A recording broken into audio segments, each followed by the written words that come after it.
Hi, I'm Zeinab Badawi. I'm a television presenter, and this is See Britain Through My Eyes.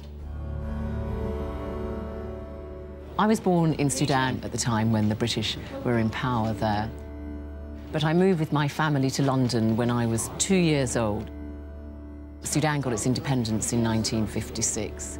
My father had been involved in pre-independence politics, and he ceased to be in politics and he moved into journalism. But by about 62, 63, it was quite difficult for my father to stay in the country. There'd been a military dictatorship a few years earlier. So he came ahead of the family, and in fact, he got a job with the BBC Arabic service at Bush House. I think the key thing that we take for granted here in Britain is freedom of speech, freedom of expression.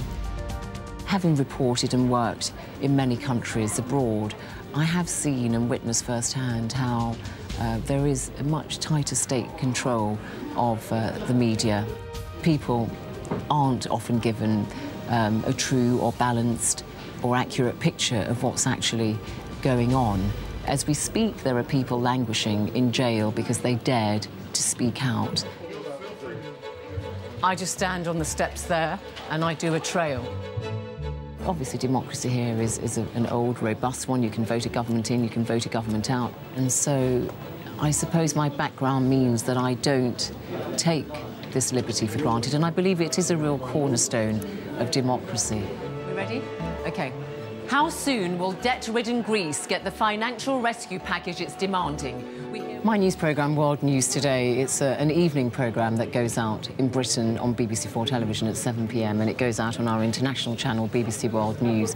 We reach something like 250 million households. The outright winner in Sudan's landmark elections. The opposition say it's fraudulent. How will he I'll do it again, actually. Too long.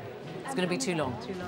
We really try and find stories which affect the global citizen. How will he, the country and the international community respond? That's World News Today with me, Zeinab Badawi. I should have written it and then I would have done it to time, so sorry, I was doing it a bit on the hoof. I know it's cliché to say, but it is true that globalisation means everybody's lives are very interlinked. We saw that with the financial crisis.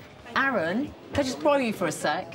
I wanted to ask you about the Greece thing, because I'm going to be leading with that. Okay, so what have you done on it? Putting its foot down at the moment, but we've just heard from Angela Merkel, who says there is no way that the Eurozone won't come to some type of agreement. I mean, in the old days, we used to say foreign news and domestic news, and now, actually, it sounds a bit odd if we say foreign news and British news, because the two live off each other. They're almost one and the same. Tools of the trade. 5 minutes to... Transparency, accountability of government actions is absolutely crucial, and frankly, that's the role of the media. You know, shining a harsh spotlight on truths, and sunlight, after all, is a very strong antiseptic, isn't it? 2 minutes to air. I'm all right, Ed, yeah, I'm ready to rehearse when you are. This is BBC World News Today with me, Zeinab Badawi. Europe bickers over the Greek bailout. A narrow escape for the British ambassador in Yemen. He survives a suicide attack on his convoy. The government blame Al-Qaeda. I'm not sure if people abroad really understand what the BBC is about, because I think the fact that the BBC is paid for by the British taxpayer, people believe that therefore the British government has actually an editorial input into what the BBC actually does. And I think they find it quite hard to understand that the BBC's constitution means that we absolutely, absolutely cherish and protect and fight for our independence. So we don't even have an arm's length relationship with the government. We just don't deal with the government at all. And you can see that you have the authentic pronunciation for Al-Qaeda, because, of course, my family speak Arabic. Al-Qaeda. It's not easy to say, even in Arabic. 1 minute to air. People like Mikhail Gorbachev say, oh, I heard about what was going on in my own country through the BBC, and we know that the Dalai Lama listens to the World Service Radio. It really is a vital, vital tool for the dissemination of information in all sorts of ways. All these things have really served to underscore that freedom of speech that we have in this country. And I suppose the BBC best epitomises that tradition. This is BBC World News Today with me, Zeinab Badawi.